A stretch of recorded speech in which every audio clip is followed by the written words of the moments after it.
Cordial saludo. En este video se va a hablar de la tarea 2, normatividad. Es presentado por Indira Caterina del Castillo Mosquera, quien les habla, Claudia Pérez, Cristian Alejandro Vanegas, Jorge Villarejo, y es presentado a la tutora Karen Alexis López. Somos estudiantes del programa de Administración en Salud y este video es para el curso Legislación y Sistemas de Salud de la Universidad Nacional Abierta y a Distancia, UNAD. Les voy a hablar acerca del concepto de las normas y un breve recuento histórico. Normas. Esta palabra proviene del latín squadra y es un conjunto de reglas que se encargan de regir el comportamiento de las personas en una sociedad. Estas deben de ser respetadas y acatadas para una mejor vida en comunidad. Recuento histórico. Desde el comienzo de la humanidad se ha buscado establecer y seguir normas para vivir de manera organizada y pacífica. Ejemplos de esos son: en el periodo paleolítico, las personas formaban pequeños grupos y establecían normas de convivencia con el objetivo de asegurar la convivencia pacífica y su supervivencia. Segundo, en Mesopotamia es una civilización que se destaca por tener muchos códigos de normativas. Ejemplo de eso está el Código de Hammurabi, que es una recopilación de normativas a nivel legal, social y administrativo. Ejemplo de esas normativas son la ley de talión, que sería la ley de ojo por ojo y diente por diente, regulaba los salarios y los precios de los productos. Además de esto, también impartía juicio a personas que ocurrieran en delitos. Civilización egipcia. Esta era gobernada por el faraón y por el clero. Esta tenía múltiples normativas que regulaban la vida en comunidad. Las personas que faltaban a alguna de esas normativas eran sometidas a un juicio, en el cual los resultados podían ser dos. Uno, la pena de muerte, y dos, la persona debía de resarcir el daño causado. Atenas, Grecia. Esa civilización fue muy influenciada por los pensamientos de filósofos como Sócrates, Platón y Aristóteles. Ellos promovían la aplicación de la democracia. Además de eso, los delitos eran penados y castigados severamente. En Colombia, las normativas están reguladas por la Carta Magna, que sería la Constitución política. La primera Constitución de Colombia es la Constitución del año 1863. En esa época Colombia se llamaba Estados Unidos de Colombia, ya que estaba conformada por 9 estados. Esa Constitución establecía diversas normativas y brindaba libertades como libertad de expresión, libertad de movilizarse por el país, etc. En esta primaba el poder legislativo antes que el ejecutivo. El presidente era elegido por elección popular y su mandato solamente tenía una duración de 2 años. Luego de eso vino la Constitución de 1886. En esta se describe a Colombia como un Estado social de derecho. En esta primaba los derechos colectivos antes que los derechos individuales y el poder ejecutivo estaba sobre el poder legislativo. Luego se realizó una reforma constituyente y dio como resultado la Constitución Política de 1991, que es la que actualmente rige a Colombia.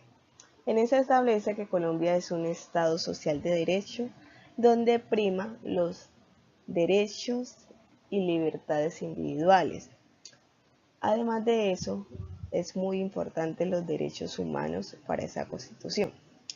En caso de vulneración de los derechos fundamentales, esa Constitución plantea la acción de tutela, que sería un mecanismo que permite hacer valer los derechos fundamentales de las personas. Además, en la Constitución de 1991 se produjo una separación de poderes, en el cual los poderes actualmente son rama legislativa, rama judicial y rama ejecutiva, con total autonomía. A continuación, mi compañero Jorge Villarejo hablará sobre la jerarquización de las normas. Muchas gracias. Buenas noches. Dando continuación entonces a la presentación de la compañera Indira, pasamos al segundo punto que va a ser presentado por su servidor, Jorge Villarejo Beltrán, que trata sobre la estructura jerárquica de las normas. Vamos a utilizar para ello el gráfico de la pirámide de Kelsen. Esta segunda diapositiva muestra este gráfico. Como ustedes podrán notar, allí aparece un link, entonces damos reconocimiento a los derechos de autor y agradecimientos. Utilizamos este por la cantidad de detalle, porque está muy bien explicado y es fácil de identificar las diferentes partes. Como vemos aquí, hay 7 secciones que comienzan con la Constitución política. Sin embargo, antes de comenzar ya para esta diapositiva, queremos aclarar que algunas personas dan comienzo a la primera parte de la pirámide con los tratados internacionales. Nosotros no lo hacemos. ¿Por qué? Porque los tratados internacionales dependen de cada país, de si el país entra en ese tratado o no entra, y obviamente es algo que está por fuera de las normas de la nación, es por encima, pero solamente si el país entra dentro de ese tratado. En el caso nuestro vamos a concentrarnos en las leyes que tienen que ver directamente con nuestro estado, o la nación, el país de Colombia.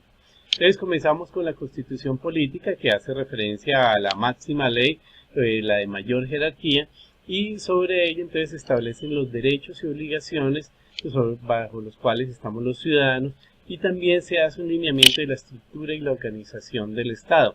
Bajo esos mismos lineamientos se determinan las demás leyes que se expiden en nuestro país. En la siguiente parte de la gráfica hace alusión a las leyes, que en este caso serían las expedidas por el Congreso. Aunque hay dos tipos principales, que son las orgánicas y las estatutarias, estas se pueden dividir realmente en 7 diferentes partes. Entonces comenzamos. La primera sobre las orgánicas. Hacemos referencia entonces a un mandamiento al Congreso, que es el ordenador ilimitante de la función legislativa, y en este se le señala un límite y un condicionamiento según lo que se esté legislando. En cuanto a las estatutarias, estas están principalmente hechas para regular y proteger los derechos de las personas. Pueden ser los derechos fundamentales como el derecho a la vida, el derecho al trabajo, etc. Las leyes marco, como su mismo nombre lo indica, pues hace alusión a los criterios bajo los cuales el gobierno tiene que estar enmarcado para poder determinar asuntos de importancia general como el gasto público, el crédito público, etc. En cuanto al cuarto punto, las leyes y facultades. Estas son leyes que expide el Congreso para otorgar al presidente ciertas facultades especiales y para que él pueda expedir esas normas con fuerza de ley cuando haya una necesidad especial o las circunstancias lo determinen. El quinto son las leyes de convocatoria para una Asamblea Nacional Constituyente o una convocatoria para un referendo. Entonces digamos que es el mecanismo que le permite al pueblo convocar a una de esas dos, a la Asamblea Nacional Constituyente o a un referendo sobre cualquier tema que sea de interés para los ciudadanos y de importancia nacional. El sexto son las leyes aprobatorias. Estas son usadas por el legislativo para aprobar ciertos actos jurídicos. Por ejemplo, cuando se hacen tratados internacionales como el TLC, el Tratado de Libre Comercio, el Congreso tiene que entrar a legislar y ver si lo que fue pactado en esos tratados es acorde a la ley colombiana y adicional si le conviene al pueblo colombiano o no le conviene. Finalmente están las leyes ordinarias. Las leyes ordinarias son las que expide el Congreso durante la función general, las funciones ordinarias durante el tiempo que están ellos legislando. Entonces no son de carácter especial. El tercer punto, o el tercer estrato que aparece en el gráfico, son los decretos. Hay dos clases. El primero son los decretos de ley. Estos son normativos con fuerza de ley y son una clase especial de ley. ¿Por qué?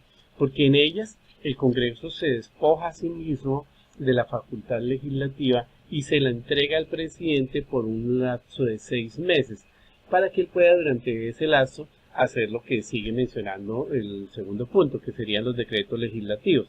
Estos entonces son los que se dictan en ocasión de esos estados de excepción, por ejemplo cuando hay guerra exterior, estado de conmoción, un estado de emergencia económica, etcétera, y el presidente puede entonces determinar ciertos decretos especiales con las facultades que le ha otorgado entonces anteriormente el Congreso. El cuarto nivel son los códigos. Estos códigos en su mayoría son compilaciones que hacen referencia a la regulación de aspectos específicos. Nosotros conocemos muchos códigos como el penal, el civil, el laboral, que regulan solamente esa parte de nuestras vidas, ¿no? De los ciudadanos colombianos. Y el quinto nivel serían las ordenanzas. Estas son generalmente emitidas por una asamblea departamental, por un gobernador, y también puede ser expedidos por el alcalde o por el consejo municipal. Esto nos da una idea de que obviamente son normas que tienen una aplicación local. El sexto nivel son las sentencias. Las sentencias estas son expedidas ya por magistrados o por jueces, pero tienen la característica de que lo que buscan es reconocer los derechos de alguna de las partes. ¿A qué nos referimos? Que cuando se encuentra en un conflicto legal, entonces ellos son los que determinan cuál de las dos partes tiene la razón legal. El séptimo es las otras leyes. ¿A qué nos referimos con las otras leyes? Bueno, son las leyes generalmente de aplicación local o nacional, pero que tienen menor importancia, digamos, son las de menor rango entre toda esta pirámide. Ahí estarían, por ejemplo, el código de policía, el código de tránsito, o otros códigos que tenemos, por ejemplo, como el código minero, y estos pueden variar de un sitio a otro. Muchas gracias. Entonces damos continuidad al siguiente punto a cargo de nuestro compañero Cristian. Gracias.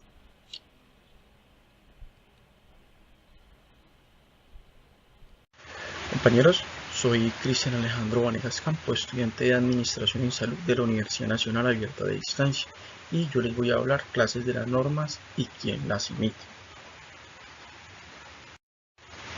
Tenemos las normas sociales, han surgido espontáneamente de la práctica repetida en el tiempo de ciertas conductas, basadas en respeto mutuo, que han creado conciencia de obligatoriedad.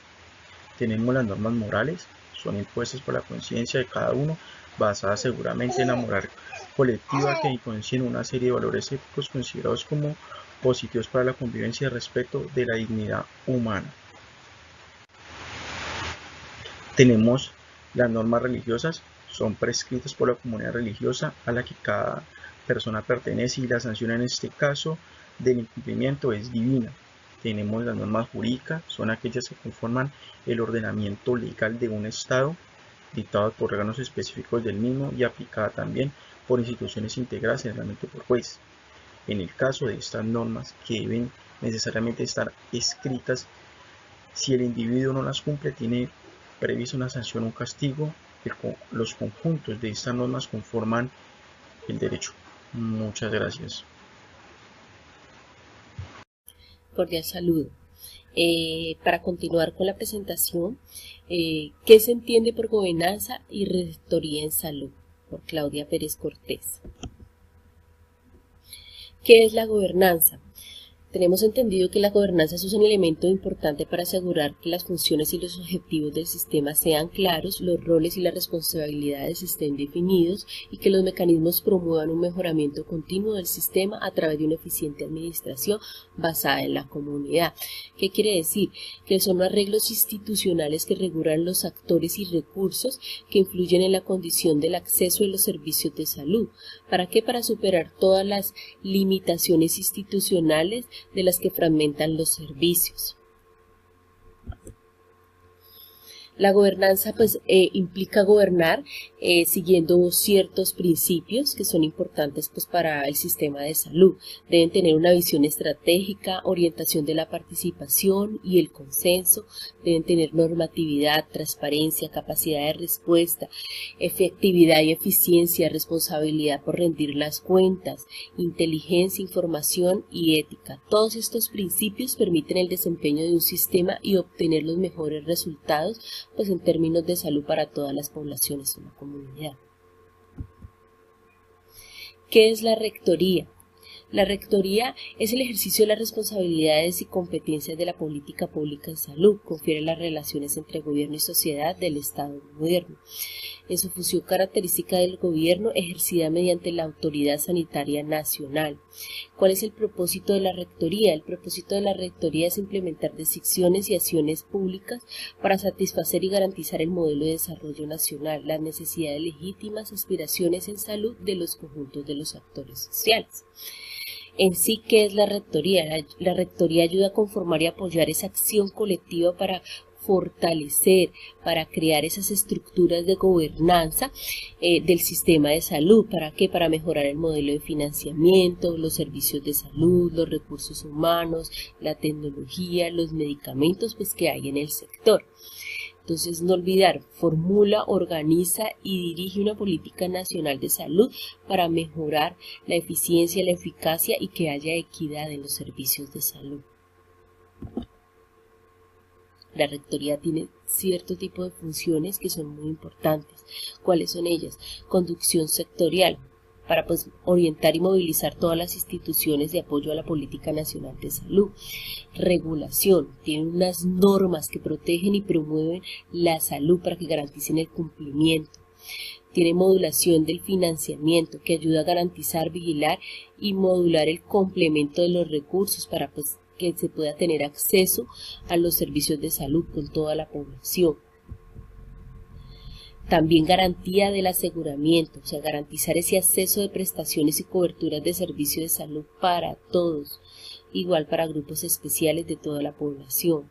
Armonización de la provisión, promover la complementariedad de los diferentes proveedores y grupos de usuario para extender todas las coberturas de atención en salud de manera equilibrada.